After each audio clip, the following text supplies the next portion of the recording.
Ang pagkamatay ni Jacob. Matapos habilinan ni Jacob ang mga anak niya, sinabi niya, "Ngayon, sandali na lang at makakasama ko na ang mga kamag-anak ko sa kabilang buhay. Ilibing niyo ako sa libingan ng aking mga ninuno, doon sa kuweba na nasa bukid ni Ephron na Heteo.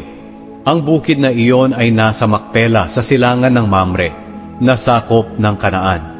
Binili ng lolo kong si Abraham ang bukid na iyon kay Ephron para gawing libingan. Doon siya inilibing pati ang lola kong si Sarah at ang mga magulang kong sina Isaac at Rebeka. At doon ko rin inilibing si Leah. Ang bukid at kuweba ay binili sa mga Heteo." Pagkatapos magsalita ni Jacob sa kanyang mga anak, nahiga siya at nalagutan ng hininga. At isinama siya sa kanyang mga kamag-anak na sumakabilang buhay na. 50 kabanata. Niyakap agad ni Jose ang kanyang ama at hinalikan habang umiiyak. Pagkatapos, inutusan niya ang mga lingkod niyang manggagamot na imbalsamuhin ang kanyang ama. Kaya inembalsamo nila ito. Tumagal ang pag-iembalsamo sa kanya ng 40 araw, ayon sa kinaugalian ng mga Ehipsyo. Nagluksa ang mga Ehipsyo sa loob ng 70 araw.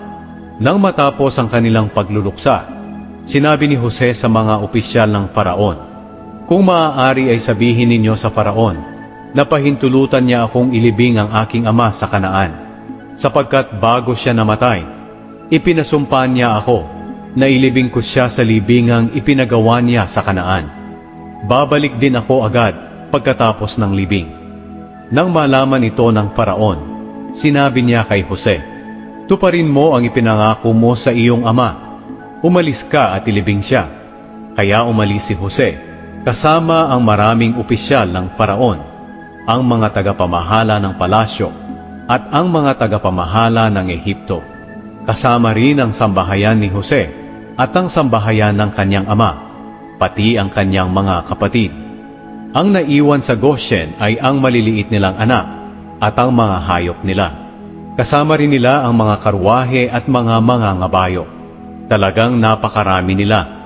Pagdating nila sa giikan sa Atad malapit sa ilog ng Jordan, nagluksa sila roon para kay Jacob at labis ang kanilang pag-iyak.